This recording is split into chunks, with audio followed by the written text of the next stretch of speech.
The Pacific theater of World War II demanded unprecedented aircraft capabilities, but few machines embodied the extremes of innovation and fatal compromise like the Mitsubishi G4M bomber. This aircraft achieved remarkable range at the cost of crew survival, earning the grim nickname "one-shot lighter" from Allied pilots who discovered that a single bullet could transform it into a spectacular fireball. In spring 1939, Imperial Japan's naval strategists confronted a daunting challenge. The Pacific Ocean's 64 million square miles demanded a bomber capable of striking targets thousands of miles from home bases. Unlike Germany's land-based Luftwaffe, Japan's navy needed an aircraft that could leapfrog islands, attack distant fleets, and return requiring at least 3,300 nautical miles of range. Mitsubishi's lead engineer, Kido Honjo, received this seemingly impossible task. His design team understood the unforgiving laws of physics. Every pound of armor plating or self-sealing fuel tanks, standard features on Allied bombers like the B-25, would cost precious miles of range. Their solution was radical and reckless. Strip the G4M to its bare essentials. The design philosophy was encapsulated in Honjo's reported defense. Distance is our armor. This mindset would prove tragically optimistic. The G4M's wings became masterpieces of dangerous innovation. Engineers discarded protective layers and integrated a colossal 1,700 gallons of fuel directly into the wing structure. These weren't fuel tanks housed within wings, the wings themselves became the tanks. Thin aluminum skin, barely 1.5 millimeters thick, encased volatile aviation fuel, essentially strapping crews to two giant firebombs. Self-sealing fuel tanks, which used rubber layers to close bullet holes, were rejected because they added 900 pounds and reduced range by 400 miles. Even the crew's defensive armament was deemed too heavy. Some early models carried only a single tailgun. The G4M's specifications read like a suicide note.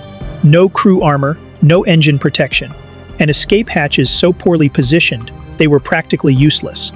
Test pilots expressed grave concerns. One veteran reportedly refused to board the aircraft, calling it a flying sake barrel a death trap waiting for ignition.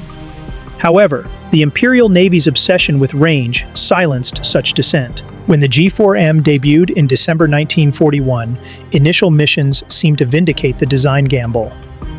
On December 10, just 3 days after Pearl Harbor, dozens of G4Ms launched from Saigon and successfully attacked the British warships Prince of Wales and Repulse off Malaya. Flying in coordinated waves at varying altitudes, they sank both vessels in under 2 hours, a historic first for capital ships destroyed solely by air power at sea. The G4M's exceptional range had rewritten naval warfare doctrine. By 1942, these bombers were conducting raids on Darwin, the Philippines, and Guadalcanal, each mission pushing their operational limits. However, crews paid a hidden toll. Survivors reported fuel fumes seeping into cabins during long flights, leaving them dizzy and nauseated. Allied pilots quickly identified the bomber's Achilles heel. During the Battle of Midway, a U.S. Navy Wildcat pilot described a G4M erupting like a paper lantern hit by a flare after a single .50 caliber round pierced its wing. Intelligence reports soon revealed the aircraft's staggering 60% loss rate on unescorted missions. The physics behind these catastrophic failures were grimly straightforward. When bullets pierced the paper-thin wing skin, high-octane aviation gasoline didn't merely leak, it aerosolized, mixing with oxygen to create volatile vapor clouds. A single tracer round, or even static electricity, could trigger explosions that ripped wings off in seconds. The G4M's vulnerability extended beyond its wings. Oxygen tanks lining the fuselage, intended to support high-altitude operations, became deadly hazards when ruptured, turning cabins into blowtorches. The absence of fire extinguishers omitted to save weight left crews defenseless against infernos. The rear gunner position, nicknamed the suicide seat, exemplified the aircraft's fatal design philosophy.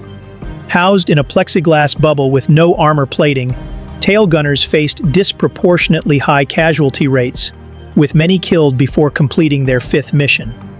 By 1943, U.S. Navy fighters like the F-6F Hellcat were equipped with armor-piercing incendiary rounds specifically designed to ignite fuel vapors on contact.